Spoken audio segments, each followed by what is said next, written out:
Boas-vindas a esta nossa nova análise visual. Hoje, o nosso objetivo é mergulhar fundo na ciência por trás da proteção esportiva. Manter atletas de alto rendimento totalmente seguros em campo é sem dúvida um desafio monumental, né? A gente sabe que a preparação física atual atingiu níveis de complexidade que eram inimagináveis algumas décadas atrás. Mas o que é realmente fascinante é notar que ainda existe um fantasma silencioso que assombra os departamentos médicos de todos os grandes clubes do mundo.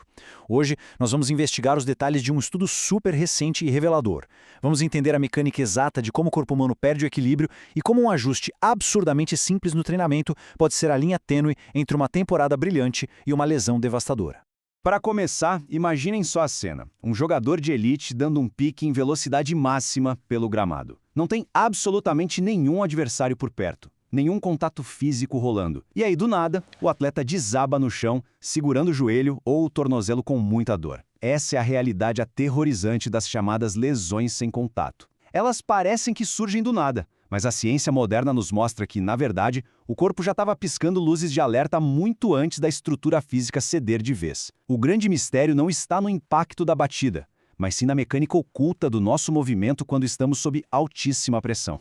E a chave mestre para entender esse colapso todo se resume a um conceito fundamental que os cientistas chamam de assimetria entre membros. De forma bem direta, isso significa que existe uma diferença bem marcante no desempenho ou no controle da postura entre a perna dominante e a perna não dominante.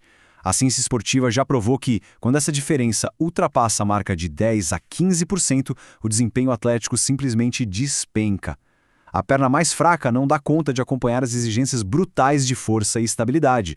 Isso acaba criando um elo fraquíssimo na corrente biomecânica do corpo inteiro. E para a gente ter uma noção real do quão crítico é esse elo fraco, basta olhar para uma estatística que é de cair o queixo.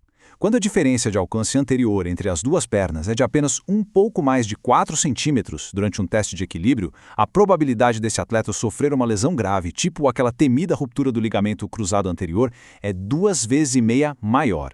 É uma margem de segurança minúscula. Pensem bem, são míseros 4 centímetros separando a saúde perfeita de um risco multiplicado de passar meses na mesa de cirurgia e longe dos gramados. E para garantir que ninguém se perca nessa imersão acadêmica, nossa rota de hoje está dividida em 5 passos bem lógicos. Primeiro, vamos entender a fundo esse problema da assimetria. Depois, vamos analisar o experimento de 9 semanas. Em seguida, como medir esse equilíbrio, depois a gente vê os resultados surpreendentes da pesquisa e, por fim, como aplicar tudo isso na prática para prevenir lesões. Certo, vamos lá para o ponto 1. O problema da assimetria e o perigo oculto dos pneus desalinhados.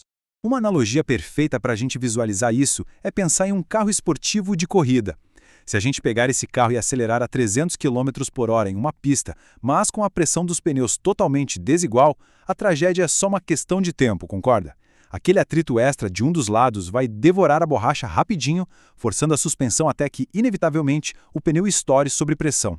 O corpo humano funciona exatamente desse mesmo jeito. Um jogador executando dribles e mudança super brusca de direção, tendo um lado do corpo muito mais forte e estável que o outro, está literalmente correndo com pneus desalinhados. Mais cedo ou mais tarde, a articulação do lado mais fraco vai ceder. O que nos leva ao ponto 2 da nossa análise.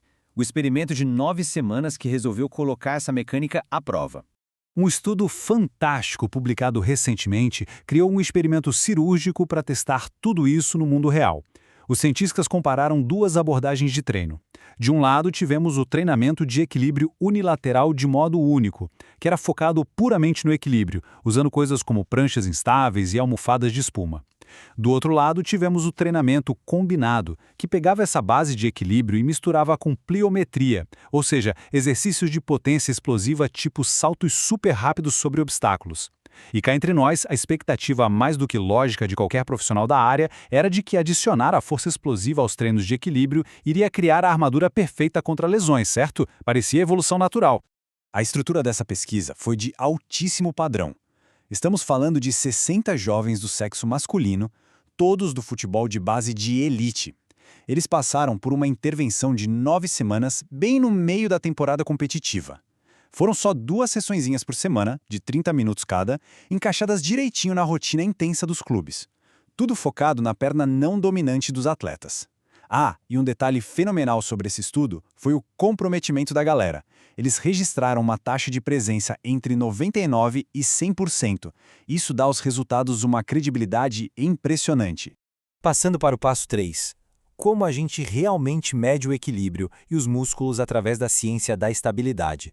E esse mapa da pesquisa ilustra brilhantemente o roteiro do estudo. Sem nos perdermos nos detalhes do texto, dá para ver um fluxo super claro aqui. Tudo começou com um pré-teste hiperminucioso, mapeando o equilíbrio e os músculos de todo mundo. Depois, tivemos as 9 semanas de intervenção, divididas entre os grupos de treinamento que acabamos de ver, mais um grupo de controle focado só em alongamento. E para fechar, a fase idêntica de pós-teste. É uma organização rigorosa para ter certeza absoluta se os treinos fariam diferença na vida real. E as métricas que eles avaliaram foram fantásticas. Basicamente, os pesquisadores usaram 3 testes bem cravados. O passo 1 foi o famoso Y-Balance Test, onde o atleta fica em uma perna só e tenta esticar o outro o mais longe possível, medindo no limite o controle postural. O passo 2 exigia que o atleta saltasse, aterrissasse num colchonete instável e travasse a posição ali congelado por 15 segundos. Simultaneamente aconteceu o passo 3, que é onde a mágica da ciência acontece.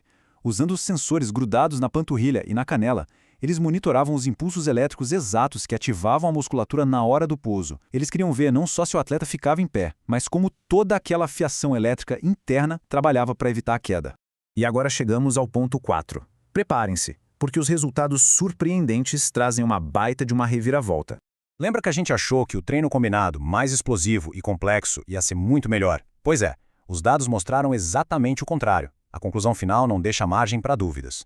O tal do LSI, que é o índice de simetria para o alcance anterior, lembra? Aquele mesmo marcador que dobra a chance de estourar o joelho? Então, esse índice só diminuiu de verdade no grupo que fez o treinamento de equilíbrio puro, o de modo único. O grupo que misturou equilíbrio com saltos explosivos não resolveu o problema preventivo. Foi um choque. Basicamente, quando falamos de controle motor fino e prevenção, menos provou ser imensamente mais.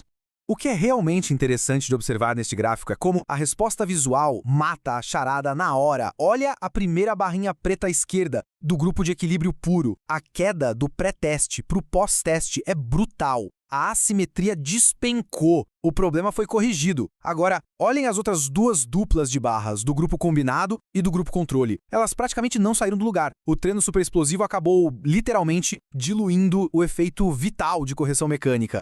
Agora, dando uma olhada nessa tabela da atividade neuromuscular, a gente percebe como o corpo humano é complexo. Reparem nos dados ali da panturrilha. Os 2 métodos de treinamento foram maravilhosos em consertar a fiação elétrica interna dos músculos. O grupo de equilíbrio único baixou a assimetria muscular de 77% para 27%. E o grupo combinado foi ainda melhor, saindo de 114% para 21%. Todo mundo ficou com os músculos disparando de forma supersimétrica, mas a grande pegadinha está aqui. Essa melhora elétrica interna do grupo combinado não se converteu em melhora na postura real na hora do teste. Só a galera do treino de equilíbrio puro conseguiu pegar esse ganho muscular e transformar em um movimento sólido e protetor para a articulação no mundo real. O que nos traz ao nosso último ponto da análise. Ponto 5. O treinamento para a prevenção de lesões e o porquê precisamos repensar o aquecimento. Esses achados são o tipo de coisa que faz treinador rasgar a prancheta e começar de novo. O ponto crucial para entender o porquê do treino simples vencer é a questão do volume contínuo de estímulo. Se a gente mistura treinos explosivos junto com o de equilíbrio numa mesma sessão ali de 30 minutos, o número de repetições focadas puramente naquele ajuste sensorial fino cai pela metade. O cérebro e o sistema nervoso simplesmente não recebem aquela dose de repetições cruas necessária para aprender a estabilizar o joelho numa fração de segundo durante a partida. Ironicamente, tentar adicionar intensidade acabou roubando o tempo e o foco que o corpo precisava para consertar a base.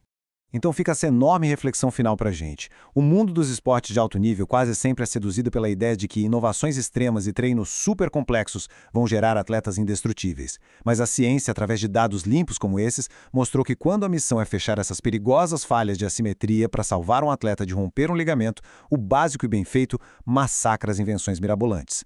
Fica a pergunta, será que a nossa busca obsessiva pela máxima performance explosiva não está escondendo, na verdade, a nossa maior necessidade por estabilidade pura e simples?